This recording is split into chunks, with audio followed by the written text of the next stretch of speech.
Have you ever wondered why some married women, despite having a stable relationship, a home, maybe even children, feel a deep craving for something more? Is it boredom? Loneliness? Or is it something far more ancient and deeply embedded in human nature? Something that philosophers like the Stoics warned us about centuries ago? Today, we're going to dive into a truth that many people shy away from. A truth that isn't just about marriage or infidelity.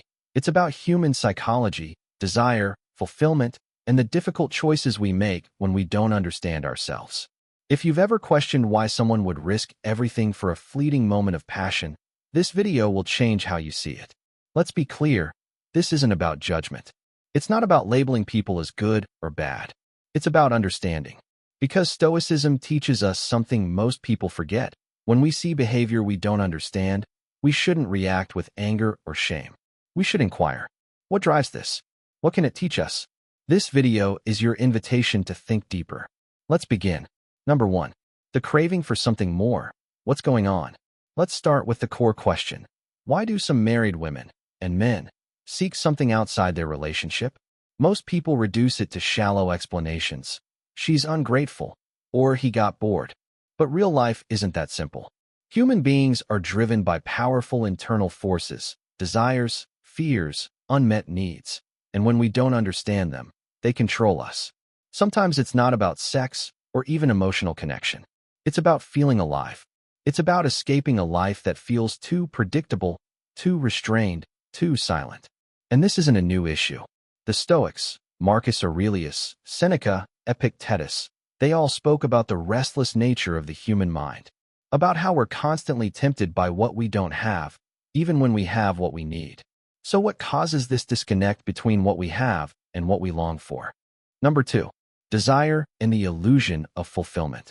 The Stoics had a word for this craving: epithumia, excessive, undisciplined desire. It's the hunger for something we believe will satisfy us, even though we've felt that same hunger 100 times before, and it never truly ends. A woman in a marriage might look around and feel numb. The spark is gone. The routine has swallowed the romance. And then she meets someone who looks at her differently, like she matters, like she's radiant again.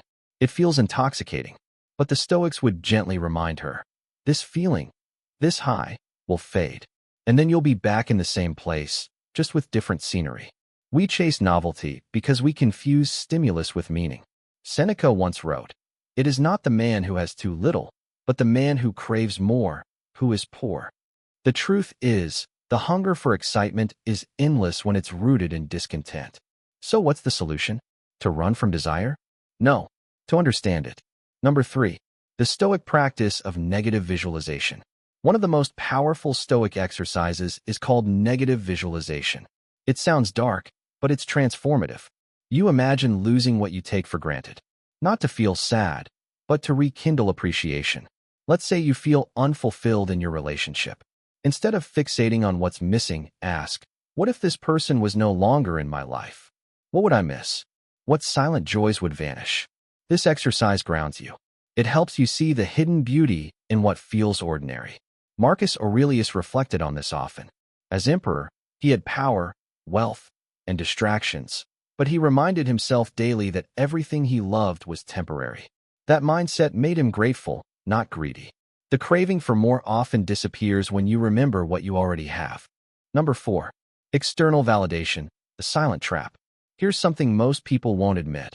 We all want to feel wanted. We want someone to notice us, compliment us, make us feel seen. But when that need becomes our source of identity, we're in dangerous territory. Imagine a woman who hasn't heard, "You're beautiful," from her husband in years. Along comes someone who says it. Her eyes light up. Suddenly she feels alive. But is it real? Or is it just validation filling a hole she hasn't tried to fill from within? The Stoics warned us, when your value depends on someone else's opinion, you've given away your power.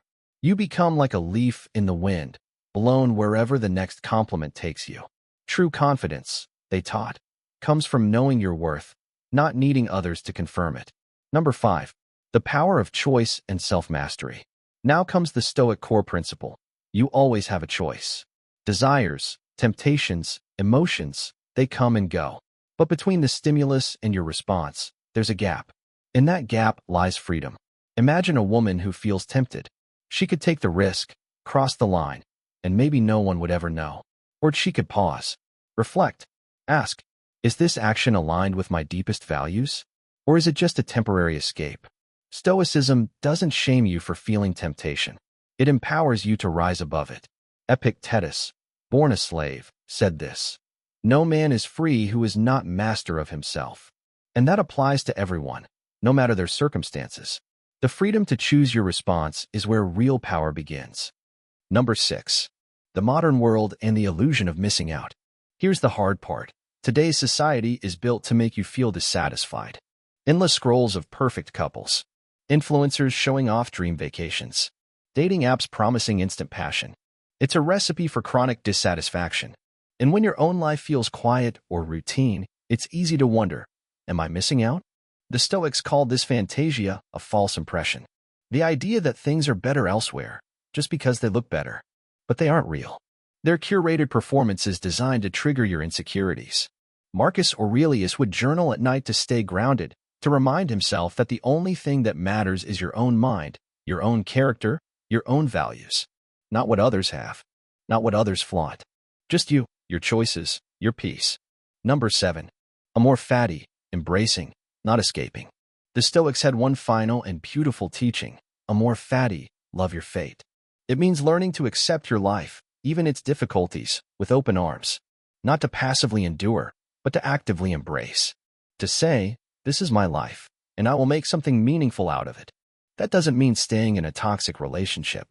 It means taking responsibility for your emotions, your cravings, your choices, and not outsourcing your happiness. One of the Stoics, Zeno, lost everything in a shipwreck. His response? Now I can begin the life I truly wanted. Your hardships are not roadblocks, they're raw material for growth. So if you're craving something more, ask yourself, what am I really looking for? Is it passion? Adventure? Freedom? Now ask, can I cultivate those qualities within myself without destroying what I already have? Because often, what we're searching for isn't out there. It's in here. In the end, the Stoics understood a powerful truth.